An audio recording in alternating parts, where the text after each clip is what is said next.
I've seen this before. I've seen men that have like said, okay, because I see these questions, I see what you're doing with the platform, but I tried this with my friend group and it didn't work. It didn't work out. Like, what would you say to him that like has struggled with the friend group that he has? Like, what are some things that he could potentially do? Yeah.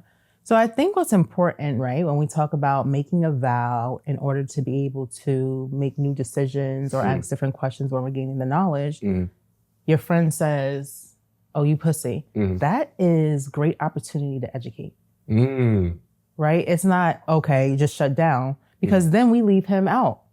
Ooh, okay. We have great opportunity to educate. It's pussy because I want to be able to express myself. You never felt sad before or frustrated? I like that. Yeah, you never felt hurt or betrayed, right? Giving them the language, because they don't have the language, they have the ignorance.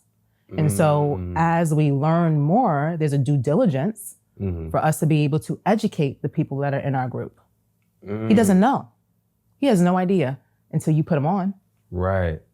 I like that. We got to grab that as a clip. I'm just going to make sure I say that right now. Because listen, sometimes, you know what I'm saying? If I leave it up to them, they going to grab certain clips. But I'll make sure y'all grab that clip, because I'm saying to grab that clip specifically because I really want to post that, because I really was expecting a different answer. I'm going to tell you what I was expecting. I was expecting you to say, oh, just go find new friends. So you created a story in your head. I found the facts. What are the facts? Here we go. I love learning in real time. It's excellent. I had to find the facts. I said, let me ask this question anyway. Let me just see where we go. But now I really like that answer, because I'm going to steal that. Next time somebody tell me, yo, bro, I can't do this because my friend, I'm gonna be like, yo, bro, nah, but what did you say in response? Right? Because that really matters. Yep. And I know, like, there's certain situations where I would have that response. I'll be like, yo, bro, what's wrong with me crying about that? Or what's wrong with me dealing with this or that and responding in a certain way? Like, there's absolutely nothing wrong with that. And then it creates a space where we can now have the conversation for everybody to get educated. Exactly. You hitting. I know you was in here earlier talking about you dealing with this and dealing with that. It's true. We still power through. I love it. I love it for sure, because you really, I really like that. I'm being so honest with you. Oh, good. There's not many times in a podcast episode where I will literally say, we got to grab that as a clip. We definitely have to grab, and I don't care what it does, like numbers-wise, engagement or anything like that. I just think it's a really good mindset shift, because we so often, like, when we don't get the response that we want, again, we go into the avoidance, the shutting down thing. And what your response was like, is instead of avoiding it, tackle it head on. Right. Like, okay, somebody didn't give you the response that you want. Now is your opportunity to then, again, go back and knock on the door, basically. Right. But we don't like doing that, because it's like, why I gotta, you know what I'm saying? Why I gotta go and still have the conversation with, he basically just dubbed me. So now he's a dub. Someone has to be the leader in vulnerability, right? That's what you said. Listen, you out here, I gotta get you a shirt. Earlier you was like, listen, express yourself, black man. Yeah. Now you're saying, listen, I gotta get you a shirt, man. I gotta get you a shirt. I love it, man. So we talked about identifying the language, right?